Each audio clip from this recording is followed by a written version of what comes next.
లో 15 లక్షల దొంగ నోట్లను పోలీసులు స్వాధీనం చేసుకున్నారు. దొంగ నోట్ల చలామణి చేస్తున్న 2 వ్యక్తులను అదుపులోకి తీసుకున్నారు. దీనిపై డీఎస్పీ వివరాలు వెల్లడించారు. గుంచి ప్రాంతాల్లో అనుమానంగా తిరుగుతున్న 2ని పట్టుకున్నట్లుగా డీఎస్పీ తెలిపారు. దొంగ నోట్ల చలామణిలో 3 వ్యక్తులు ఉన్నట్లుగా తేలిందని తెలిపారు. 2ని అరెస్ట్ చేసి రిమాండ్కు తరలించినట్లుగా తెలిపారు. ఇక 3వ వ్యక్తి కోసం ప్రత్యేక బృందాన్ని ఏర్పాటు చేసినట్లుగా, ఆ దుండగుడిని కూడా త్వరలోనే పట్టుకుంటామని డీఎస్పీ వెల్లడించారు.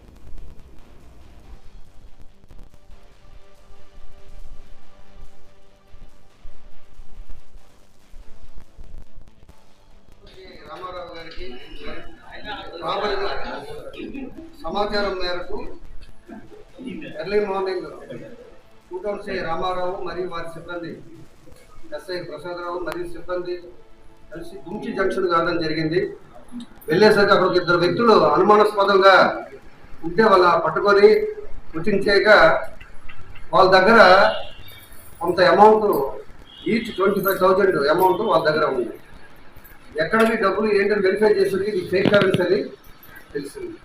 దాని మీద అతన్ని గట్టిగా కోచింగ్ చేయగా అందులో బంగారు చక్రధర్ అనే ఒక ముద్దాయి ఇంకా ఇదే కాదు సార్, మా ఇంటి దగ్గర కూడా కొంత అమౌంట్ ఉందని చెప్పి కన్ఫ్యూషన్ స్టేట్మెంట్ ఇవ్వడం జరిగింది.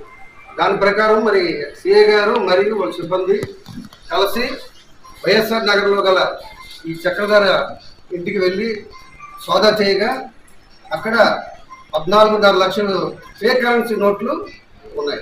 క్వశ్చన్ చేయగా మీకు ఎక్కడికి ఈ నోట్లు ఏంటని అడగగా చంద్రమణిపాల్ అనే ఒక Orissa Katia village, Dasarathpur PS, Jajpur district.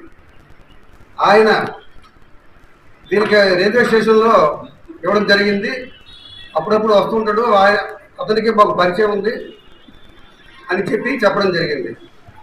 అయితే అతను మీకు ఎలా పరిచయం అని మనం క్వశ్చన్ చేయగా ఎవరైతే ఈ బంగారు చక్రధర్ ఉన్నాడో గతంలో ఇతని మీద ఒక రౌడీ షీట్ ఉంది.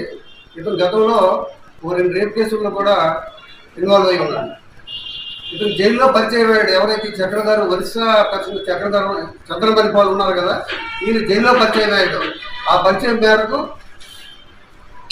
ఇతనితో సాన్నిధ్యం పెరిగి అప్పటి నుంచి కూడా అప్పుడప్పుడు ఈ